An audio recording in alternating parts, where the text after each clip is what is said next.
sponsored the bill that would make daylight saving year-round here in Florida. Is that something you're going to introduce in Congress? Well, yes. And what's crazy is the amount of feedback that we got from Floridians on that bill. Probably more than almost anything except for the Parkland bills. Absolutely, 100%. And it's kind of interesting. I mean, I think that the whole country should be on one time and we don't go back and forth. And what's interesting is this all came to me.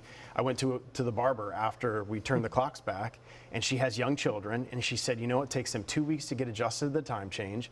Why are we doing this? Is there something you can do? And I said, well, I'm happy to file the bill, and let's see what happens. And then there was this huge outpouring of support to stay in daylight savings time. The only, I guess you would say, opposition to it was, well, if we're in daylight savings time year round, but the rest of the eastern seaboard is going back and forth, there'll be time difference if we're doing business in New York or Washington or whatever the case may be.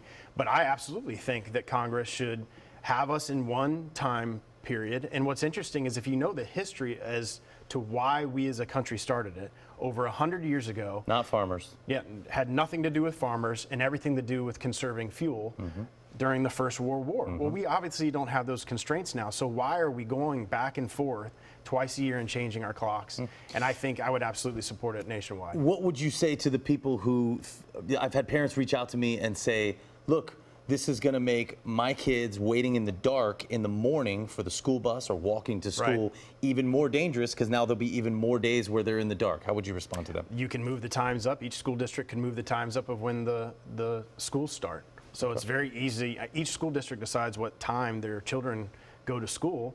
And so if it is that much of a detriment and it is that much more dark during that period of time, you could just move the time start of school up.